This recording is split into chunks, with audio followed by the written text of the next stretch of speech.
Hey everyone, I'm John Carter with the Boca Voice, and today we're going to talk about a controversial issue in Sanborn Square. So historically, Sanborn Square has been home to Boca Raton's free speech zone for the past 27 years, and during the holiday season, it's home to a nativity scene and a menorah, until this year when a 7-foot pentagram appeared. So here's what we know. The city of Boca Raton is not responsible for the pentagram.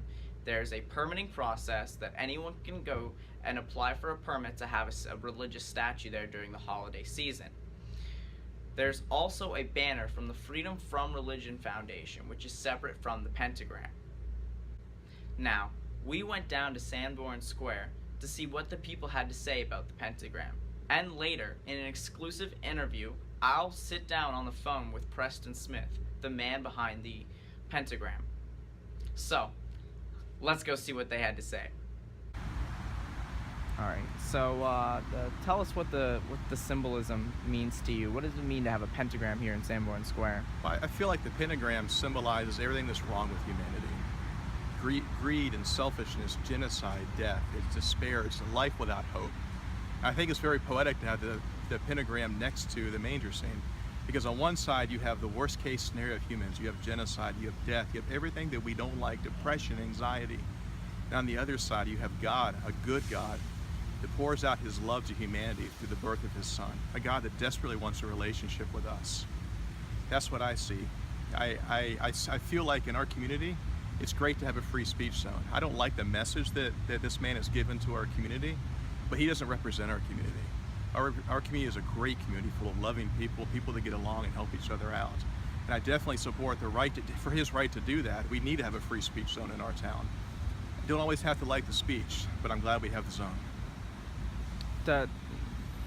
Now tell me, does this have an effect on the religious community in a negative way, or are you going to come together stronger than ever because of this challenge? Oh, I feel like we're absolutely going to come together stronger because of this challenge.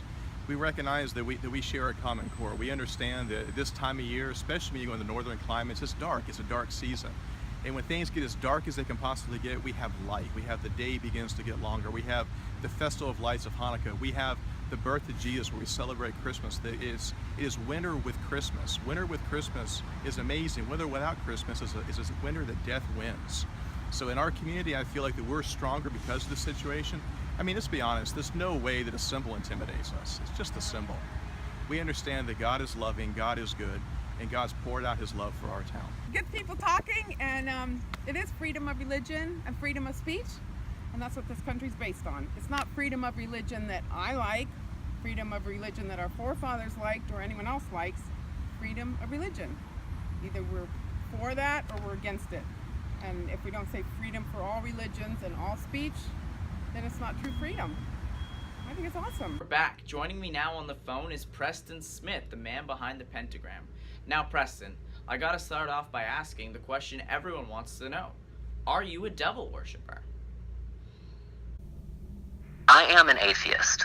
I'm a non-believer in any deity. Atheists do not choose to live our lives by supernatural or superhuman beings. We don't follow any mythologies. Those are outdated. We need to move on.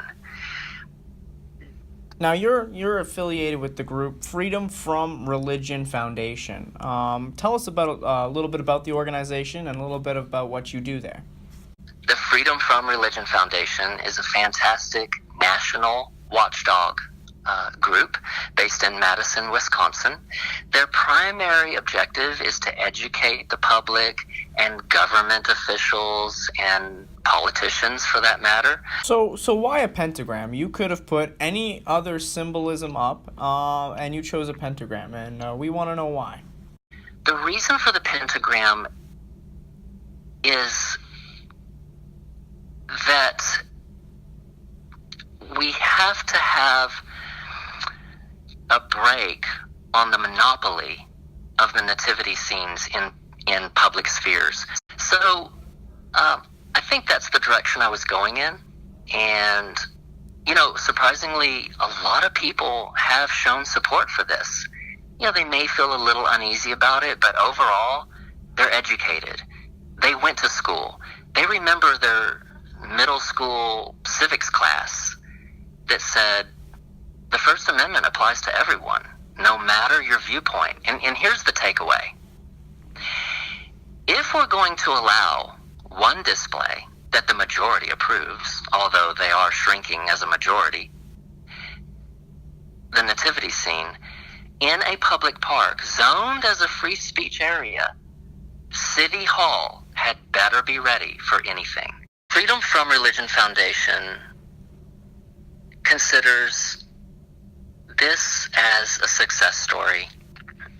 Even the fact that we can be exposed as atheists, the fact that the city was responsible enough to acknowledge that all viewpoints have to be represented, although the public pressure is on to rezone this park back to its normal, everyday park that it's designed to be.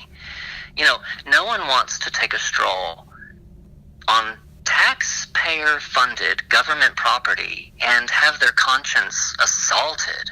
There you have it. Now we want you to raise your voice. Tell us what you think about the Pentagram in Sanborn Square. Until next time, I'm John Carter, your voice for all things politics.